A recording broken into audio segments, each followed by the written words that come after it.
and welcome to The Nation. I'm Peter Donaldson, filling in for David Spears this evening. Well, it was only a matter of days ago that I sat in this same studio for Australian Agenda, including with two of the panellists that are on tonight, but a lot changes in Australian politics in a very short space of time. We have a fresh diplomatic incident with the fallout with China. That, of course, follows the ongoing saga in relation to Indonesia. Schools are now back in the news with a backflip on an election promise from Christopher Pyne. The polls are heading downwards, and of course, we're now looking potentially, not definitely, but potentially at renationalising the airlines. This is what happens, I suppose, when the adults are in charge. We'll be asking Kelly O'Dwyer, the Liberal member for Higgins, about this very issue shortly, as well as from the Transport Workers Union, Tony Sheldon. Free Markets here for the Institute of Public Affairs, who I suspect this evening may break ranks with Kelly O'Dwyer and the Liberal Party a little bit on some of the issues we're discussing. Tim Wilson, welcome to the program. Thanks. And the member for Wakefield, Nick Champion, thanks for your company. Cheers. Kelly O'Dwyer, let me start with you. As a well-known free marketeer within the Liberal Party, how do you feel about the idea of potentially re-owning Qantas from a government perspective? Well, I'm not sure we're at that point in the discussion. I think everyone's... It's been mooted, though. I'm not exactly sure who by, but there's been a lot of hysterical discussion around Qantas, and I can understand that people are very emotional when we talk about Qantas as a national airline.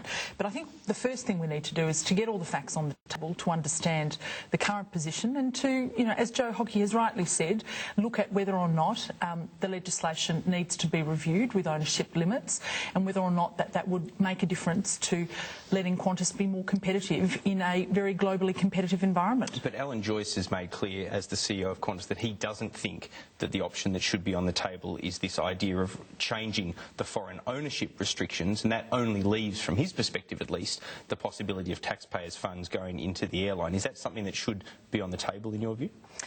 Well, I think what Joe has suggested is entirely what we should be looking at in terms of Qantas and the foreign ownership limits. I think if we're talking about this issue, we need to look at all of the issues that mean that Qantas is less competitive. I think it also means we actually have to look at some of the industrial relations issues, which also go to the core of whether or not Qantas is competitive relative to airlines around the world. So there are lots of issues that I think need to be brought to the table. I think we need to do that in a fairly dispassionate way, and I think we need to be able to analyse it where everybody gets to put their perspective, and I'm sure that that's what will happen. Tim Wilson, normally I'd go to somebody from the other side of politics to see where they sit, but let me go to you on this particular issue. What might you take issue with in some of the discussion around options in regards to Qantas? Well, my issue would, of course, be that if Qantas seeks to get subsidies from the government and take money from taxpayers to buttress their profits and their position in the marketplace, that would be a disgraceful outcome. But I don't think that the coalition is going to end up there. I think Joe Hockey's position today was 100% right, putting out there the idea of removing the investment restrictions on Qantas, basically requiring them to have 51% local ownership. Alan Joyce doesn't think that's the issue. He may not think that's the issue. I don't think he actually said it was an issue. He said he didn't think it was the solution. But Qantas has wanted these restrictions removed in the past. They're anachronistic. They're the sort of thing that should have been left and gone a long time ago. Arguably, they should have been done perhaps during the previous government or even before that in the Howard government. Those are the sorts of things the government should be focusing on, freeing up the sector so it can be internationally competitive, not seeking subsidies, because in the end we know what happens. That just means that the car industry suddenly has wings and the taxpayers will foot the bill every step of the way. Nick Champion, you are an advocate for subsidising the car industry, so presumably you would think that subsidising the airline industry, or Qantas in particular if necessary, is an okay idea? Well, look, I think we might want to put that one to one side for the moment, whether or not we have a national carrier and whether or not we support it. I think the more curious thing is why we're having this debate. I mean, Joe Hockey rocks up to from what I understand, a private business lunch and floats this massive debate in a rather strange way. We see the share price of Qantas go upwards.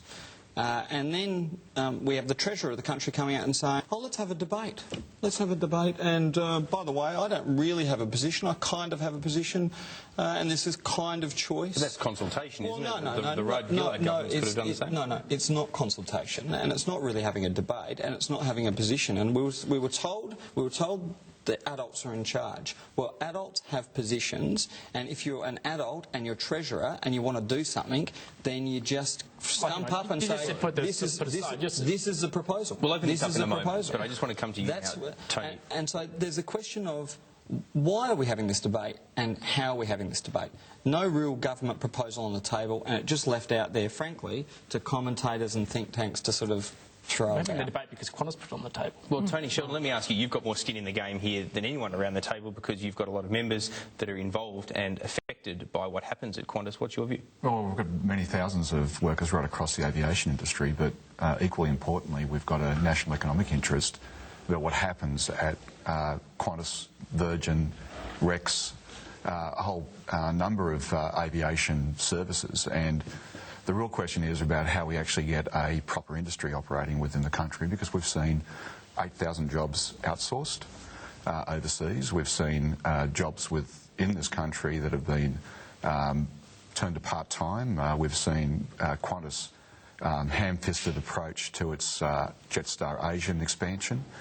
And we see them asking today for more money in some fashion, when only 3 weeks ago they were putting $60 million of Qantas hard, cold cash into Jetstar Japan. So one of the critical things that Joe Hockey should be addressing, and not over a lunch and a few drinks, he should be addressing the fact that where's this money going? Is it for the Australia's interest?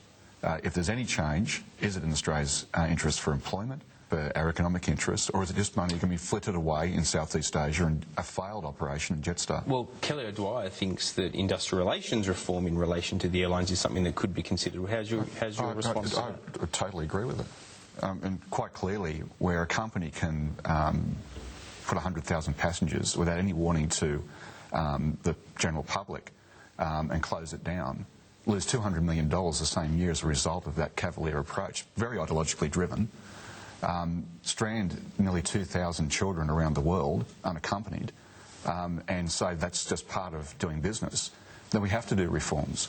We have a company who can turn around and just last few weeks ago decide that 1,400 employees are now part-time, which gives them $200 a week below the minimum wage, when they can actually give people decent jobs in an aviation industry that can successfully operate in this country. What we're seeing at Qantas, and that is that we're seeing a cross-subsidisation, the sweating of the brand, the sweating of their planes, certainly the sweating of consumers and the workforce, to fund a Southeast Asian expansion of the airline, which is failing. And it's failing to... But Qantas would argue that Jetstar is their more profitable arm, yet you're saying that that is one of the problems. Well, there's a lot of commentators that say that Jetstar in Asia and that expansion is a failure, and the $60 million that was put out over to Jetstar Japan just 3 weeks ago is an example of that. But what Qantas is failing to do, and has repeatedly failed to do, and it's not required actually under our accounting principles, what they failed to do was say where the cross-subsidisation goes from Qantas to Jetstar, except 3 weeks ago. So now we've got to foot the bill for the expansion in Japan. Now, that comes back to a question about how the airline's been run, not a question about whether the laws are wrong, because quite clearly we bequeathed 20 years ago a debt-free airline to the private sector under certain conditions. And that's critically important, that they keep their word, keep their honesty to the Australian public, and have a company that its intent is to look after our national interests, as well as profitability. Both are important. Do we have to face up to the reality that the successful international airlines tend to have large amounts of government ownership? Tim Wilson, I saw a tweet that you did earlier today talking about the idea that you might shift your business to Virgin Blue if taxpayers' funds go into Qantas. But Virgin Blue receives an inordinate amount of taxpayers' funds just from overseas nations. So you would be, if you did that, supporting a taxpayer-funded overseas airline above a taxpayer-funded Australian airline. Well, first we need to state that Twitter corrected me. It's no longer called Virgin Blue. Apparently it's called Virgin Australia. Yes, that would be true, but except for the fact that that would be foreigners subsidising my travel. If they want to do that, more the power to them. The issue we have is what we have control over in this country. And the question is, do we want to have our taxpayers' dollars going towards supporting an airline which maybe, I don't know all the details around the individual transactions, but maybe Tony's right. Maybe there are serious issues around management within the company. Further evidence about why we shouldn't be then tipping money in subsidies. My big concern is that the management of Qantas and the unions have got together and said they want to focus on getting subsidies because that is the way... Do you have any evidence of that, or is that No, I'm saying that's my concern. And I've heard other people raise that concern as well, that they've done a deal which is to focus on the subsidies because there's simply no basis for Alan Joyce to have discarded completely the investment component and investment liberalisation component as a potential, at least, component of the solution for this problem. Kelly O'Dwyer, I saw you nodding when Tim Wilson said that. You agree that it's odd that Alan Joyce would discard that so quickly? Well, I haven't heard all his comments, but if that is the case, that he has completely discarded it, then I would agree. You know, I do find that a little bit odd. But just picking up on a point that Tony made earlier about you know, the industrial relations component to do with Qantas, you know, I think the truth, you know, the agreements that people are on, the legacy agreements that people are on at Qantas are very different to the agreements that people are on with a number of different airlines, including those that are competitors. Better conditions. Well, they're different conditions, and I suppose, you know, one of the questions for the TWU is whether or not they want to continue to be able to dictate to an airline exactly how they're going to run it. They want to be involved in the management decisions of an airline, and, you know, frankly, if that's going to be the operating model, of course, it's not going to be as competitive as other airlines around the world. And I think that's one of the big problems. Some of the most successful companies in the world, Southwest Airlines is a great example, where they have a very strong partnership between the workforce, their elected representatives and the company. Partnerships are fine. It's unions dictating to management that I have a problem with. I think, you know, you're really trying to change the subject, because reality is partnerships do work, and what you're suggesting is, and similar to Tim, and that is that anything that smells of the workplace having representatives that can actually speak up on behalf of the workers is somehow wrong. That's as much a myth as you're arguing that the Qantas management representing. The simple fact is very clear conclusion as well. It's the difference between the structures in terms of people's workplace models. Even Jetstar has a different arrangement. If you're saying that there's an unfairness in the market because of what wages are being paid across the market in the aviation industry, then I'd be the last person to say that, in actual fact, I'd be the first person to agree with you to say that we should actually have a fair rate of the work you do, whether you work for Virgin, whether you work for Qantas, whether you work for Rex. You should get returns for what you actually do as a performing employee. Have a fair playing field, because what Qantas argued for, they shut down the airline because they said with 65% of the domestic market that they were unfairly competing with everybody else, because some people, some of which they were actually contracting to, would get paying less.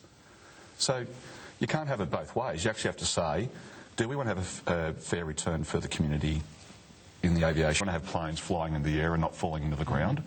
And what sort of proper regulation do we want to have, rather than just leaving it to market regulation? But then the TWU took unlawful industrial action, and you were fined as an organisation. In actual fact, that was 3 years beforehand. And you know what? We did the right thing then, because what happened was the company reneged on deals about permanency within that workforce, and what do we see now? Your nirvana. We see 1,300 employees in the age of 40 and 50 getting 20-hour minimums, which is $200 a week below the minimum wage. And the company has said they can afford to have direct permanent employees, but they won't, because they want to churn and burn. That's their comments, because they want your nirvana, where you can turn around and just tell people what to do rather than have a partnership like Southwest Airlines. Let's move on to another issue before we go to a break. Nick Champion, let me ask you about China and some of Julie Bishop's comments and the reaction from China. This comes in the wake of what happened with Indonesia. Now, Bill Shorten is saying that we should have a Team Australia approach to these issues, but by the same token, there is criticism that is emerging from sections of the Labor Party in opposition about the job in the foreign affairs space that the coalition are doing. What do you say? Well, look, I think we want Australia to succeed and have good relationships with our trading partners and with our neighbours, and these are obviously critical relationships. Indonesia, Japan, China, they're all critical relationships. I think there's the question I would have about the government's performance is, one, less about their positions and more about how they're communicating them, and the sort of bellicose nature, you know, that they're very, very initially very, very strong. And we saw this in the Parliament with Tony Abbott, very, very strong statement.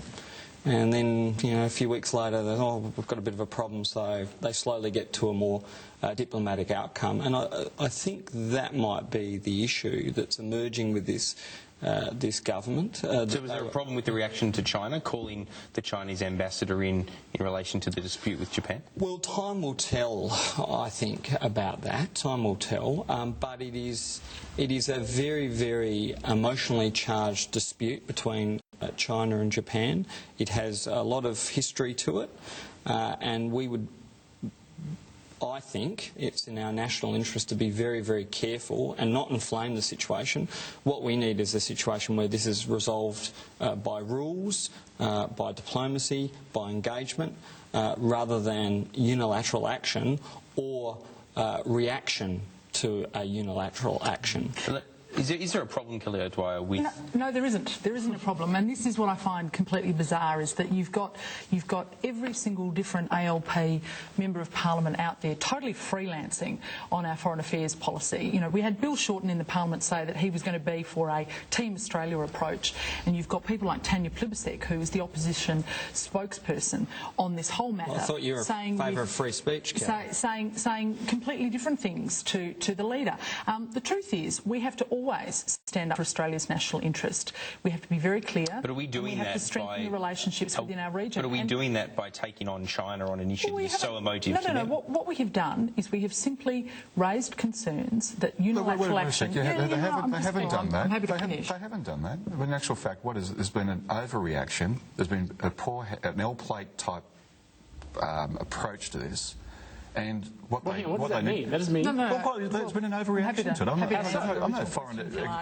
going to suggest I'm any foreign affairs expert. It just seems quite clearly that when you overreact, that you get the reaction back. No, sorry. What's the overreaction? What's the overreaction? Well, we're certainly calling the ambassador in, taking that sort of approach. And quite clearly, the sorts of language that was used could have been done in a lot more diplomatic way, but still make the point very clearly.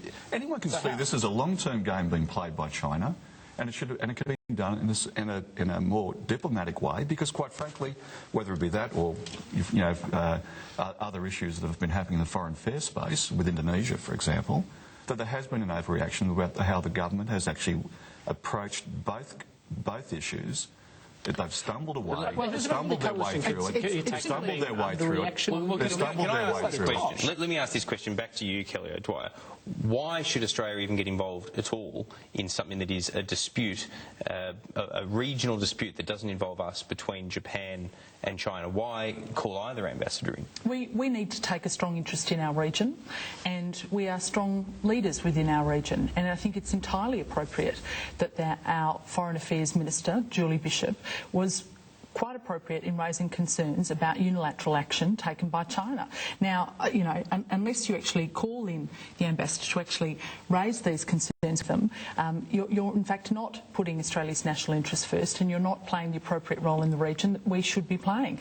Now, the idea that the opposition wants to try and play politics with our foreign affairs and national interest, I think is really quite alarming. And I think it's a demonstration that we were right all along when we said that they were the children and that we were the adults, and we're behaving in exactly that way, and I think so are they. Tim Wilson, let me ask you, as somebody that is a representative of a free market think tank, should Australia be quite clearly taking the side of a democracy like Japan in a border dispute like this over a non-democracy like China? Well, I operate in a sort of realpolitik approach to international public policy rather than that sort of liberal internationalist approach which leads you down a very naive path like the former government was engaged with.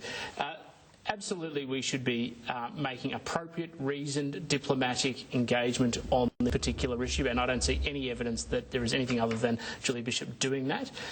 And we do need to make sure that within the structure of the region that we're not just playing sycophant to China or any other country. There are very complex dimensions to our region, particularly with relation to not just the democracies but our allies in the region and their relationship to China, and this is one we are well within our right to make comment on, appropriately, diplomatically, as was done in our national interest, because there will be other times where we need their support for things that happen in much closer proximity to us. And this idea, I'm actually genuinely concerned about the sort of immaturity that's coming out of the government, the opposition, Labor opposition. I know, it was so recent. You're in government. I'm not, but Kelly is. But your friends and allies. Opposition is taking on this particular issue, and also on Indonesia, where Kelly's right, they are freelancing, and I think China and Indonesia, as much as anything else, are looking at us and testing the new government and seeing how it's behaving. And I think what it's generally been doing is behaving in a very firm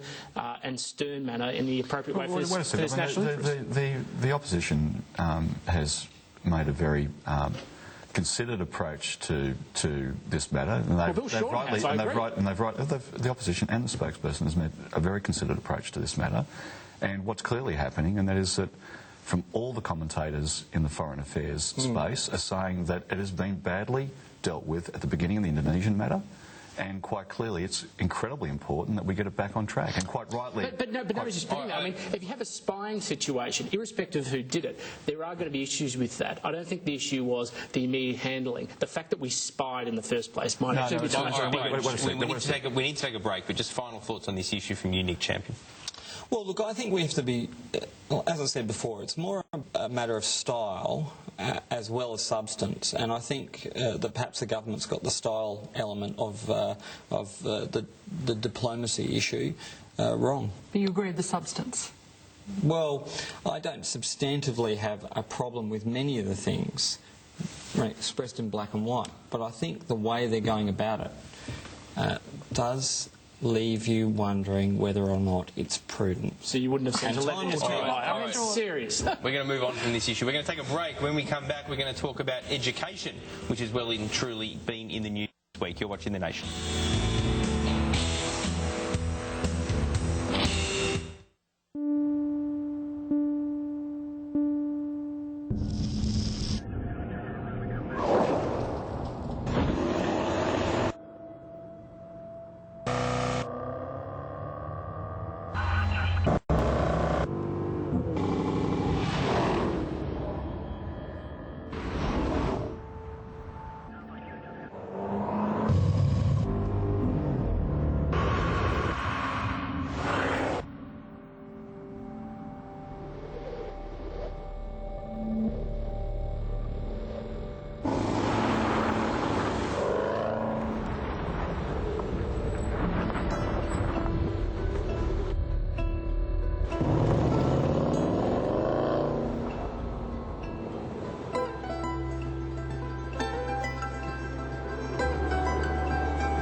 At Shell, we're working hard to broaden the world's energy mix, supplying natural gas for the generation of electricity with around half the CO2 emissions of coal, producing biofuel made from renewable sugarcane with our partner in Brazil, and here in Australia, finding ways to fuel our future. Let's broaden the world's energy mix. Let's go. I'm done smooching Mrs. Muggles. I need something back. I taste that sticky syrup on my lips. This isn't just a classroom, because it's much more than papers, pens, desks and diagrams. This classroom is really in a classroom. This is science, shared. The best teaching the brightest, using brilliant machines to empower local industry to compete on a global scale. Because our most valued resource isn't our technology or even the resource itself, it's our people. We're boosting Queensland's economy by $32 billion over 10 years, but we're not a bank. We're creating jobs for nearly 12,000 people, but we're not an employment agency. We're QGC. Together, we're doing good things for Queensland. Authorised R. Millhouse, QGC, Brisbane. Looking to retire in 5, 10, 20 years? With 90 years of financial advice experience, Shadforth can help you make it happen. So get your free copy of Pack Away Your Suit to find out how you could retire earlier. Introducing McDonald's new Real Choices Chicken and Spicy Mayo McWrap. With hand-picked tomatoes, spicy mayo, crispy or grilled 100% Australian chicken wrapped in a warm tortilla. For just $5.95, but you better believe it, good.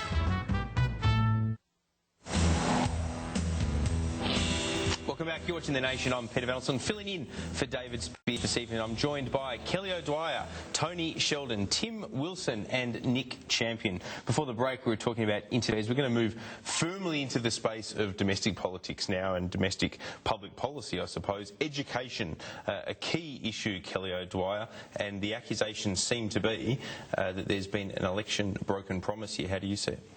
There hasn't. The promise that we made before the election, the promise made by the Education Minister, was to provide the same funding envelope that the Labor Party was going to provide over the forward estimates. That's exactly what we're going to do, except we are going to go a little bit further than the Labor Party in that we are going to provide additional funding for those states and territories that we're going to miss out on schools funding. Let me just help you out with the exact wording before the election of Christopher Pyne. You can vote Liberal or Labor and you'll get exactly the same amount of funding for your school.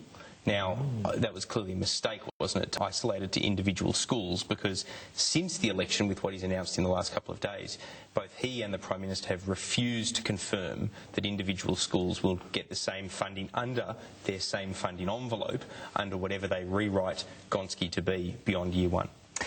Well, there were lots of agreements that weren't actually signed. I mean, we were led to believe that there were signed agreements with Victoria, for instance.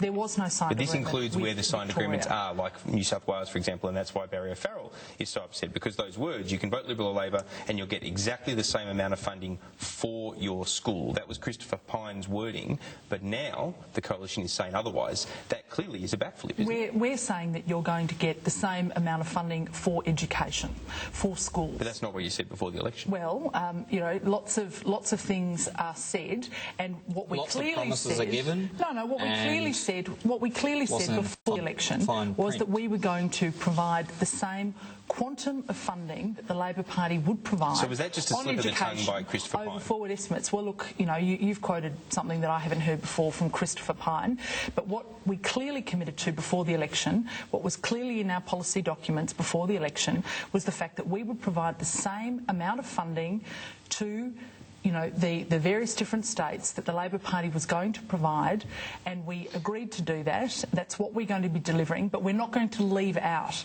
We're not going to leave out WA, Queensland or the Northern Territory. We're going to provide additional funding to them because they were completely left out by Labor when they ripped $1.2 billion out of education. Tim Wilson, Kelly Dwyer is right that the policy documents talked about the quantum of funding, not the individual schools, but Christopher Pyne rhetorically brought it down to the individual school in an interview that he did. Is this just a simple case of he was freelancing and it's not what the policy was? That happens in interviews, as we know from Julia Gillard with the no carbon tax comment, which was never in a policy document but was clearly there on national television. Well, the only difference is that my understanding is the federal government never had the capacity to direct the money directly to schools. It goes to the state government who ends up giving it to schools anyway. So whether it was a slip of the tongue or anything else, my resentment towards this whole debate is that we're still focusing on inputs rather than outputs. And this has been the constant problem in education, whether it's been Liberal or Labor, that the best way to deliver a better outcome for kids and education is just tip more money into a bad system. What we need is comprehensive reform of the education system. And while there may be... I have to interrupt you, though, because the reason that we're focusing on that side of the debate, in fairness, is because of what the Coalition said before. Absolutely, and that's why I'm saying that's exactly where I was going, which is we can discuss the total amount of funding, and there may be a broken promise there. The key question is the alternative model that's going to be put up by Christopher Pyne and standards that are going to be delivered as a consequence of that going to lift the outcomes for kids? Because I don't think any parent in this country would give two hoots if there was slightly less money or slightly more money if it meant their kids got a better education. That's the test, not the money inputs. Nick Champion, I want to ask you, why did Bill Shaw, as the then Education Minister, allow the bureaucrats to take $1.2 billion out of the funding envelope just ahead of the election? Look, this is just a nonsense bit of rubbish that's thrown up to cover up what is a very big broken promise, which is the government said one thing before the election, and we're going to find this on a whole lot of things. The Australian people are going to find out, oh, look at the fine print. We said it, but we didn't really mean it. And by the way, we're going to fix up the obstructionist Liberal states who wouldn't sign on to Gonski. And the whole point of signing it, getting the state governments to sign up is federal government puts in X, state government puts in X. But that's not what's happened in WA, in Queensland and Northern Territory. They've just got something for nothing. They've just got something for nothing for serving the Liberal Party's political desires and political wishes. And what's going to happen is, slowly but surely, they're going to go back to the old model, which is unfair, which Catherine Greiner, I think, characterised as a huge muddle. That's what they'll go back to, because it serves their interests, which is to funnel, and it's you better believe that the top end of town believe in resources, because they want to funnel resources to the top well, you end. cut $1.2 billion out of education. They want to funnel. You can't deny that because it was in the pre-election fiscal outcome. Can I ask you about that, Claire Dwyer? Because what happened was they had $1.2 billion set aside in case the states that hadn't signed up to Gonski signed up. Once they didn't and the deadline passed, the bureaucrats then turned around and took that $1.2 billion away because they hadn't signed up. Now, the mistake that the coalition made, however, is that they committed, before that ever happened and before the bureaucrats made that decision, the coalition committed that all states would receive what they would have received under Gonski, whether they signed up or not. Now, that's the coalition's problem for over-promising, isn't it? Well, no, we didn't over-promise. We promised that we would deliver the same amount of funding over the forward estimates that Labor promised. Now, they ripped out $1.2 billion. That wasn't our decision. Bill Shorten, when he was Education Minister, he actually ripped the money out. Now, unfortunately, that's simply untrue. Well, it's not a fair fee. It actually happened. Let's go back to what Gonski. Let's go back to what Gonski. Tim, having another study and another inquiry into the education system, the Gonski report was hailed by the private sector, by the public sector, by Liberal governments, by Labor governments as a step forward in improving education. We had very clearly a unity ticket, as described by Abbott and others, on the issue of Gonski going ahead. And they decided that because the public was behind it. They decided this makes sense. Most of the public had read the report. Wait a sec. The public were behind it. The public were behind it and made a decision that this sounds right. So the government went and the opposition went to the election on the basis that Gonski was going ahead. And now to find that it's being portrayed is a broken promise. And quite frankly, when you're saying more money is going to students for kids in schools, and when many of my members send their kids to public schools, and now they're going to get less money under the Abbott formula that's been proposed, or not guaranteed the same money that they went to the election with, that is a broken promise. Well, that's a broken promise. You're making assertions here that are simply... the government's fundamental problem, which is you're focusing on inputs, you're not focusing on outcomes. Well, I agree with you on that. And that is part of the issue. And this is also one of the issues that Christopher needs to deal with the model of what he's proposing as an alternative, is that we shouldn't be having a Canberra-led model for delivery of education services. And what he needs to make sure is we have a system where there is the money that goes to schools that's appropriate to make sure everybody get a good education, but we should not be having a one-size-fits-all model for education. Congratulations on calling it a Canberra-based model. I don't think that Gonski would be described as a Canberra-based bureaucrat, unless you're suggesting that. No, I'm saying in actual fact, there was a proposal put up by Gonski who turned around and was supported before the election by both sides of politics. We were very clear on that. To go forward and have the Gonski report go forward. No, we were very clear. We did not there was no contradiction because you might be the only person in the country that didn't hear what Christopher Pyne said, because he made it very clear that there was going to be no less funding for schools. So there was a difference between funding and the difference between the structures and endorsing the structures of Gonski. No, we never did that. No, can I just clarify this point? It's quite important because we actually never ever condoned this Canberra reach into every single school, which is what was proposed. I'm happy to finish if you'll just give me a chance. But this is what... You just get me infuriated when you're telling the full story. I'm trying to actually get it out if you'd like. This is what we said before the election. We said that we did not endorse that.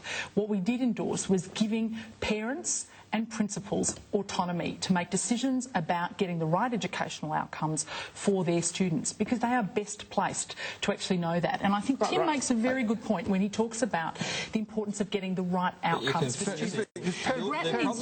Parents are very clear about wanting to get the best outcome for the kids, but quite frankly, and so should we. My members who do 14 hours and having both their parents working cannot spend time going through the accounts and the teaching manuals for that school.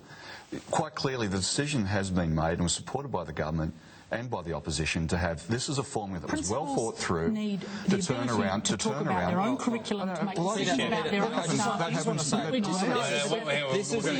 This is the oldest trick in the book, right, which is to have a completely separate debate from the one you're having. We're not having a debate about standards. I'm happy to have that debate, and I'd probably agree with Tim on a lot of things, particularly on the teaching of English and literacy, that standards should be higher, and we do need to look at the teaching profession. But that's the thing that's happened over Labor and Liberal governments over the last 30 years, and has more to do with frankly, the funding, it has more to do with the teaching.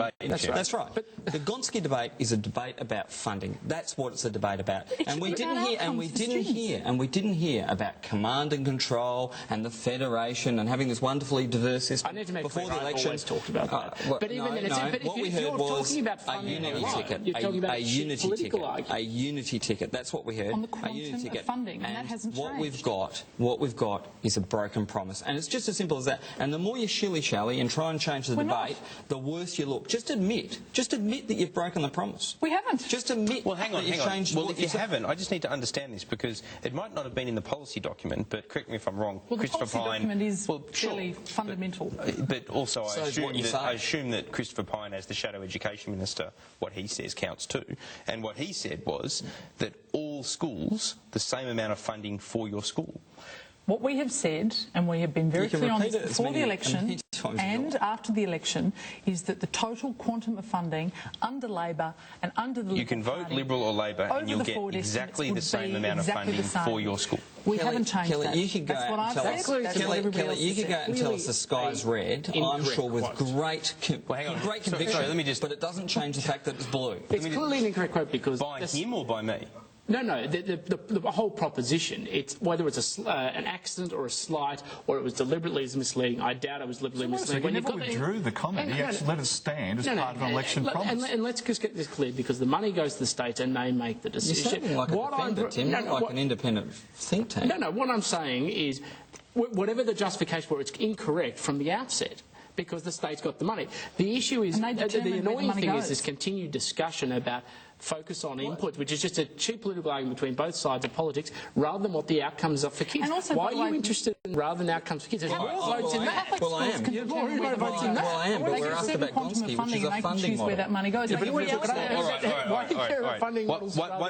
One more set of quotes for you, Kelly O'Dwyer. In November, in this very studio, well, he was in Adelaide, but I was here. In November, Christopher Pyne said, quote, "We will maintain the new funding model." This week he said, "I never said I supported the model." The same quantum of funding. That's what he was getting at. But on these two, we will maintain the new school funding model. I never said I supported the model. Does he maintain something he doesn't support? I think the point that he was making there was about the quantum of funding, and we haven't changed our position on that. So I think we can say that the quantum of funding is the key thing in the key lines of the Liberal Party. That's what we can say. That's their out clause. But this just should remind everybody about the Abbott government's true character.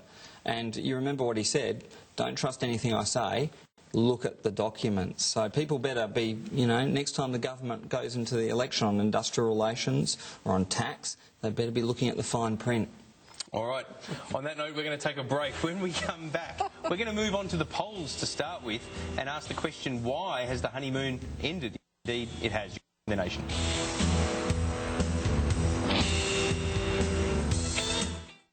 This isn't just a hospital, because it's much more than just wards, halls, smocks, scrubs and busy people. It's brilliant machines, reaching beyond these walls, connecting doctors to hardware, to software, anywhere, delivering better patient care wherever those patients are. Because a hospital isn't just in a hospital, it's everywhere. With Appia's Drive Less, Pay Less discount, Appia customers driving less than 20,000 kilometres a year are saving an average of 22% on their comprehensive car insurance premiums. If you're over 50 and driving less, call us and find out how Appia rewards your experience. Think about this. The all-new Trax, Holden's new small SUV, comes with a reverse camera with rear park assist and built-in apps like Pandora, putting over 1 million songs at your fingertips. There's Siri Eyes-free technology. What would you like the email to say? Plus Bringo navigation to help you find your way. Uncover new tracks from just $24,990 drive away. And for a limited time, you also get a $1,000 gift card. Think Holden. Not all potting mixes are created equal. Osmocote Multi-Purpose Mix has been developed using over 30 years horticultural experience. Sydney University tests have proven it can make this much difference. Formulated with Osmocote plant food, this potting mix creates strong roots and grows healthy, beautiful plants. It's a complete life support system. Grow like a pro with Osmocote professional potting mixes. Look, every day we're using more and more energy. The world needs more energy. Where's it going to come from?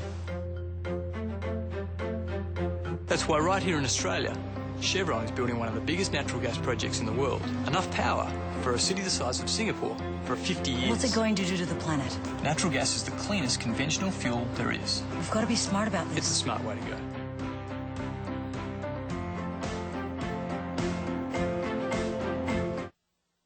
Right now at Target, get 30% off underwear and sleepwear for the whole family, including 30% off Bonds, underwear and socks.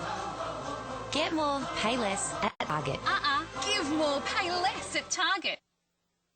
This isn't just a classroom, because it's much more than papers, pens, desks and diagrams. This classroom is really in a classroom. This is science shared. The best teaching the brightest, using brilliant machines to empower local industry to compete on a global scale. Because our most valued resource isn't our technology or even the resource itself. It's our people.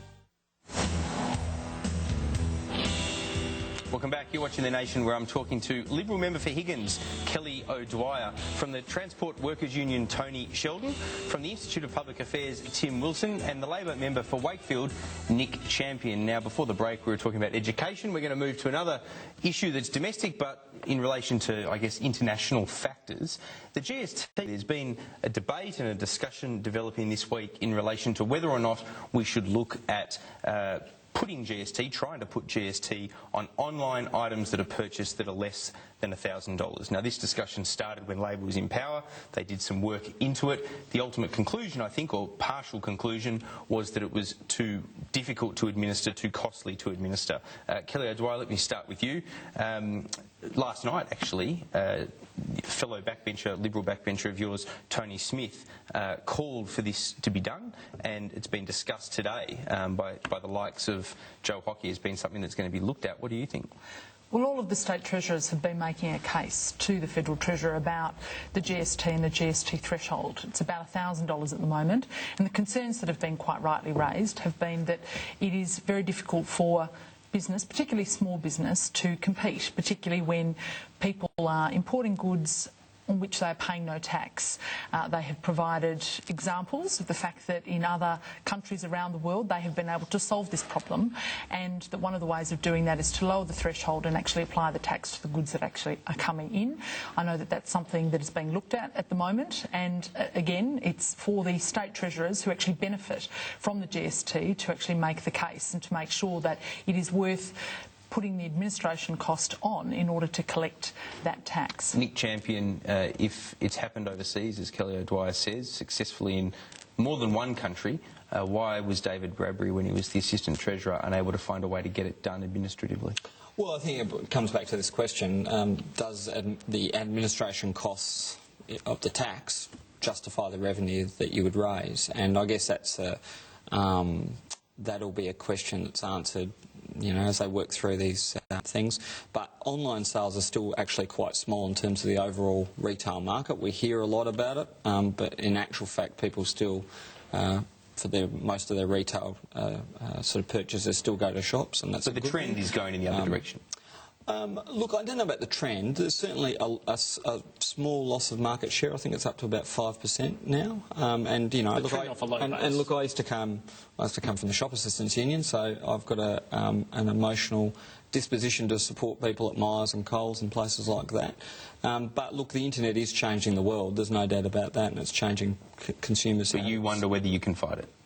Well, look, I just wonder about this issue of administration costs and how you're going to administer the tax for these very basically small purchases versus the money you collect. It sounds like a version of more red tape, Tim Wilson, more administration. It does, and I have mixed views on this because I believe that we should have tax neutrality. It shouldn't really matter how you buy something. All goods should broadly be treated equally, but at the same time, I don't want to see a new tax coming into play or being expanded, at least not unless it's part of a broad-based component of tax reform, which is what we actually need to do.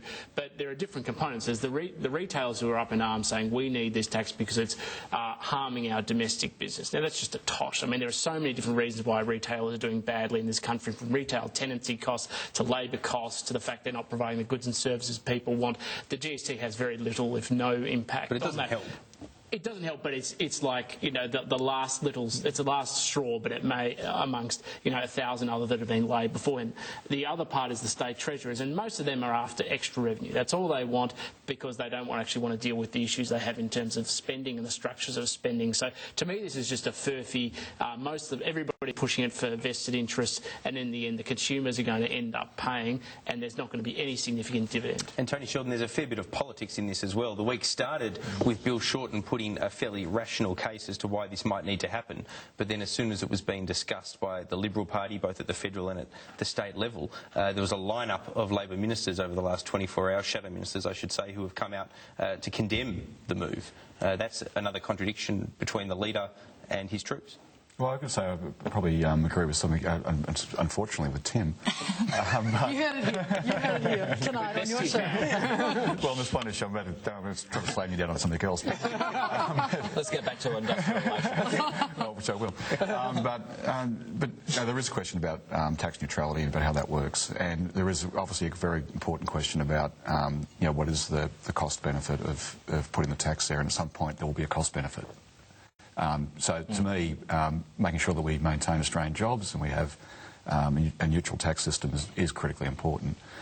I just can't let go through to the keeper the labour cost issue for shoppers is, so that's one of the issues holding people back. I know you've glorified Gina Reinhardt just recently in your organisation for, you know, the person who wants to bring pay people $2 a day, $2 a day. And so I know your philosophy is consistent, and that is that people shouldn't really have lots of rights in this country, and somehow that adds cost to everybody by having a right. If I want to make fictitious arguments up, I'll hand it to you, Tony. The simple fact is we actually believe that people should be able to engage in workplace arrangements which are mutually beneficial to them and to their employers, and that doesn't matter. Is that the royal we, or you're talking No, that's the IPO, but that's me, and that's any rational, sensible person who's thought about it. The point is that it's part of a range of issues and cost structures that are making it difficult for retailers to compete, including against online purchases when they don't actually have the same level or rate of labour costs. You know that full well. I mean, please negotiating. Do you think that parents want their kids to be negotiating with their employer on their wages? I think we've moved off topic. I think we've got I think we've established Tim's position is that people should have the full measures of their liberty everywhere except for their workplace. No, I actually want them in the workplace, they don't have any rights at all. We've got time left. Let's not psychoanalyse Tim Wilson's philosophical outlook. Let's move on. Let's discuss the polls. It's early on in the life cycle of the Abbott government, very early on, Kelly O'Dwyer, but Weet-Bix might have been spilt nonetheless when, for the first time in a long time, an opinion poll came out at the start of the week showing that the Liberal Party were behind, or the coalition were behind the Labor Party on the two-party vote. What happened? I'm not a poll expert. I don't know. But you're a political expert. What happened? Well, look, polls change, and they go up, they go down. I honestly, Indonesia, do you think that was a key factor? Well, I honestly don't know. I'm not a poll expert. I can't explain to you the reasons why people will have provided, their opinions as they have done. All I can say is that we're not going to be distracted by polls. We're not going to be a poll-driven government like the previous government, where they actually got rid of leaders, prime ministers, on the basis of polls. 2 of them, in fact. We are going to simply and effectively and methodically deliver government, and good policy, as I think people expect us to do.